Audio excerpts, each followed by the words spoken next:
ہمارا رب۔ تو اللہ نے اعلان فرمایا، اے محبوب آپ اعلان کر دے ان کفار سے، ان لوگوں سے جس کے ذہن کے اندر یہ سوال آتا ہے یا وہ لوگ پوچھتے ہیں کہ ہمارا خدا آخر کون ہے؟ یہ سورج ہمارا خدا نہیں، یہ چاند ہمارا خدا نہیں، یہ ستارے ہمارے خدا نہیں، یہ سمندر ہمارا خدا نہیں، یہ دریاؤں کے روانی ہمارے خدا نہیں ہو سکتے، یہ شجر و حجر ہمارے خدا نہیں ہو سکتے، تو آخر ہمارا خدا ہے کون؟ ہم کس کی عبادت کریں؟ ہم کس کی پرستش کریں؟ ہم کس کو پوجے؟ تو اللہ نے جب اللہ کے محبوب سے جب یہ سوال ہوا تو محبوب پاک نے فرمایا اس رب کی عبادت کرو جس نے تمہیں پیدا کیا، تم سے جو پہلے تمہارے آبا و اجداد گزرے ہیں ان کو پیدا کیا ہے، تمہارے بعد میں جو آئیں گی نسلیں ان کو پیدا کرے گا، وہ تمہارا رب ہے۔ لوگوں نے کہا تھا آخر اس خدا نے ہمارے لیے کیا ہے تو کیا کیا ہے؟ اس خدا نے ہمارے لیے کون کون سی نعمتوں کو پیدا کیا؟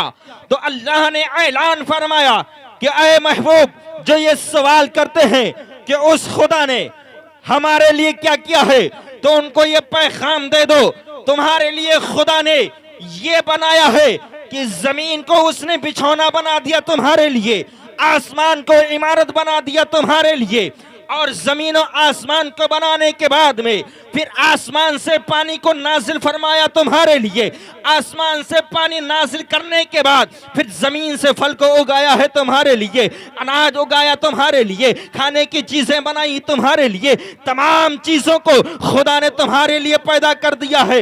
اب اے لوگوں سنو سنو، اگر تمہیں عبادت ہی کرنی ہے تو ان کی عبادت نہ کرو جن کو تم خود اپنے ہاتھوں سے بناتے ہو، ارے اس خدا کے سامنے اپنے سر کو جھکاؤ جس نے تمہیں پیدا کیا، تمہاری اگلی تمہارے جو اگلے گزر گئے ان کو پیدا کیا، اور تمہارے جو آئیں گے ان کو پیدا فرمائے گا۔ اس رب کی عبادت کرو۔ اب کچھ لوگوں نے کہا تھا جیسے کہ ابو جہل ابو لہب یہ بہت بڑے دشمن ہوئے ہیں اسلام کے، انہوں نے کہا تھا کہ یہ جب قرآن کی آیتیں یعنی عربی زبان جتنی زبانیں پائی جاتی ہیں ان ساری زبانوں میں سب سے بہتر اگر کوئی زبان ہے تو عربی ہے، عربی لینگویج سب سے بہتر عربی ہے لینگویج، سب سے خوبصورت یہی ہے، اس لیے کہ میرے محبوب کو جو پسند آ جائے اللہ رب العزت اس کو زمانے میں محبوب فرما دیا کرتا ہے۔ جو بھی اللہ کے محبوب کو پسند آئے گا اللہ کے محبوب کی پسند کو خدا اپنی پسند بنا لیتا ہے۔ بولیں سبحان اللہ۔ اور سبحان اللہ آپ بولیں گے، سبحان اللہ کا مطلب ہوتا ہے اللہ تو پاک ہے، اے اللہ تو پاک ہے۔ اب یہ بتائیے آپ بولیں اے اللہ تو پاک ہے تو کیا آپ کے کہنے سے وہ پاک ہوگا؟ ہمارا خدا پاک تھا، پاک ہے، پاک رہے گا۔ ہمارا اللہ پاک تھا، پاک ہے، پاک رہے گا۔ پھر بندے کیوں بولتے ہیں سبحان اللہ؟ اے اللہ تو پاک ہے، آپ بھی بولے سبحان اللہ، اے اللہ تو پاک ہے۔ گاؤں کا کوئی زمیندار بولے سبحان اللہ، محفل میں بیٹھنے والا ہر شخص بولے سبحان اللہ، منبر رسول پر بیٹھنے والا ہر کوئی بولے سبحان اللہ، جس کے زبان سے دیکھو سبحان اللہ سبحان اللہ، ہر شخص یہی کہتا ہے اے اللہ تو پاک ہے، اے اللہ تو پاک ہے، اے اللہ تو پاک ہے، اے خدا تو پاک ہے۔ گاؤں کا پردھان کہے اے اللہ تو پاک ہے، گاؤں کا زمیندار کہے تو اے اللہ تو پاک ہے، گاؤں کا کوئی غریب سا غریب کہے اے اللہ تو پاک ہے، محفل میں بیٹھنے والا ہر شخص بولے اے اللہ تو پاک ہے، عالم بولے اے اللہ تو پاک ہے، حافظ بولے اے اللہ تو پاک ہے، مقرر بولے اے اللہ تو پاک ہے، شاعر بولے اے اللہ تو پاک ہے۔ یعنی کہ آپ جس کو یہ دیکھیں گے کہ اس کے دل کے اندر ایمان پایا جا رہا ہے، وہ محمد عربی کا کلمہ پڑھنے والا ہے، وہ رسول ہاشمی کا کلمہ پڑھنے والا ہے، وہ رسول کا امتی ہے، رسول کا کلمہ پڑھنے والا، رسول پر ایمان لانے والا ہے، قرآن کی تلاوت کرنے والا ہے، نمازیں پڑھنے والا ہے، روزے رکھنے والا ہے، ہے, حج و زکات کرنے والا ہے, تمام دینی کاموں کو کرنے والا ہے, لیکن بول رہا ہے اے اللہ تو پاک ہے, نمازیں پڑھتا ہے. یعنی کل ملا کر کے یوں کہہ لیا جائے جو مسلمان ہے وہ بولتا ہے اے اللہ تو پاک ہے. اب مسلمان بولے یا نہ بولے خدا پاک ہے, عالم بولے یا نہ بولے خدا پاک ہے, حافظ بولے یا نہ بولے خدا پاک ہے, محفل کا کوئی شخص بولے یا نہ بولے ہمارا خدا پاک ہے. پھر آخر بندے نے کیوں کہا؟ تو سنو مسلمانوں سنو, سبحان اللہ کہنے میں فائدہ ایک تو 90 نیکیاں, دوسرا فائدہ یہ ہوتا ہے کہ خدا بے نیاز ہے, خدا پاک تھا, خدا پاک ہے اور خدا پاک رہے گا. لیکن بندہ جب بھی کہتا ہے اے خدا تو پاک ہے, اے خدا تو پاک ہے, اگر خدا کا دریائے رحمت جوش میں آ گیا اور خدا نے فرما دیا کہ اے میرے بندے تو نے مجھے کہا میں پاک ہوں, تو نے مجھے کہا کہ اے اللہ تو پاک ہے, اے اللہ تو پاک ہے, تو میں خدا بھی تجھے گناہوں سے پاک کر کے جنت کا مقام دے رہا ہوں. بولے سبحان اللہ. اللہ نے اگر کہہ دیا کہ اے بندے تو بھی پاک ہے تو ہمارا کام بنے گا کہ نہیں بنے گا؟ بنے گا کہ نہیں؟ ہم نمازیں پڑھتے ہیں کس لیے؟ کہ ہم گناہوں سے بچیں, ہم گناہوں سے بچیں جو گناہ ہو ہمارے اوپر کٹ جائیں. ہم روزہ رکھتے ہیں 1 مہینے تک, بھوک پیاس برداشت کرتے ہیں. کس وجہ سے؟ کہ ہمارے جسم کے اوپر جو گناہوں کی گٹھری لگی ہوئی ہے یہ ہٹ جائے اور ہم گناہوں سے پاک و صاف ہو جائے. تمام عبادتوں کو ہم کرتے ہیں صرف اسی لیے کہ اللہ ہمیں گناہوں سے پاک فرما دے, اور تمام چیزوں کو کرتے ہیں اسی لیے کہ ہمارے گناہ کٹ جائے. تو پھر ہم اس چیز سے کیوں محروم رہ رہے ہیں؟ جب بھی ہمیں موقع ملے ہم بولے سبحان اللہ, جب بھی کوئی نعت پڑھے بولے سبحان اللہ, جب بھی کوئی تقریر پڑھے بولے سبحان اللہ. اب بلند آواز سے کیوں سبحان اللہ کہلوایا جا رہا ہے؟ کوئی بھی وہ بولتا ہے, جیسے کہ طارف رضا صاحب ابھی نظامت کر رہے تھے, بول رہے تھے کہ آپ بولے سبحان اللہ, ہاتھ اٹھا کر کے بولے سبحان اللہ, بلند آواز سے بولے سبحان اللہ. ابھی ہم ان سے پہلے جو شعبان ناز شریف پڑھ رہے تھے انہوں نے کہا آپ بولے سبحان اللہ, تڑپ کر کے بولے سبحان اللہ. اس کے بعد میں ابھی اشاد رضا برکاتی آئیں گے, وہ بھی بولیں گے سبحان اللہ بولیے, بلند آواز سے سبحان اللہ بولیے. آخر اس کو بلانے کا فائدہ کیا ہوا کرتا ہے, مقصد کیا ہوا کرتا ہے؟ وہ مقصد بھی میں آپ کے سامنے ظاہر کرتا چلوں. مقصد یہی ہوا کرتا ہے کہ جب قیامت کا دن ہوگا, نفسی کا عالم ہوگا, کوئی کسی کا پرسان حال نہ ہوگا, کوئی کسی کا مددگار نہ ہوگا, کوئی نیکی دینے کے لیے تیار نہیں ہوگا, کوئی بھی نیکیاں دینے کے لیے راضی نہ ہوگا. جب گناہگاروں کو ایک صف میں کھڑا کیا جائے گا, نیکوں کو ایک صف میں کھڑا کیا جائے گا, تو ہم ہی گنہگار کہیں گے اے خدا تبارک و تعالی تو مجھے معاف فرما دے, میں نے زمین پر بیٹھ کر کے ایک تاریخ ایسی تھی, اس تاریخ میں تیرے محبوب کا ذکر سن رہا تھا اور تجھے پاک کہہ رہا تھا, اے خدا میں پاک کہہ رہا تھا, اے خدا میں تیری پاکی بیان کر رہا تھا, اے خدا سبحان اللہ پڑھ رہا تھا, اے خدا سبحان اللہ بول. نعرے تکبیر, نعرے رسالت, نعرے رسالت, شاعر اسلام اسعد رضا برکاتی, نعرے تکبیر, نعرے رسالت.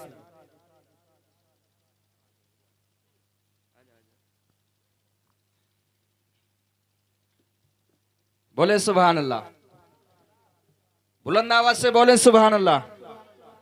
تو سبحان اللہ بولنے کے لیے جو میں بتا رہا تھا قیامت کا دن ہوگا, 1.25 نیزے کے اوپر سورج ہوگا. یہ سورج آج ہم سے کروڑوں میل دور ہے اور آج اس کی پیٹھ ہماری طرف ہے, کل سورج کا چہرہ ہماری طرف ہوگا. اتنی گرمی ہوگی کہ زمین تانبے کی ہوگی, لوگوں کو پسینہ چھوڑ رہا ہوگا, کوئی پسینے میں ڈوب رہا ہوگا, کسی کے پسینہ گلے تک ہوگا, کسی کے پسینہ کمر تک ہوگا, کسی کے پسینہ مدھوں تک ہوگا. یعنی جیسے اعمال ہوں گے ویسا پسینہ اس کو ہوگا. کوئی پسینے میں تیر رہا ہوگا اور ایسا دردناک منظر ہوگا نہ تو انسانوں کے ذہن میں آیا ہے, نہ تو اس کے دل کے اوپر, اس کے ذہن کے اوپر اس کے خطرات گزرے ہیں. اتنا خطرناک وہ منظر ہوگا. اس منظر میں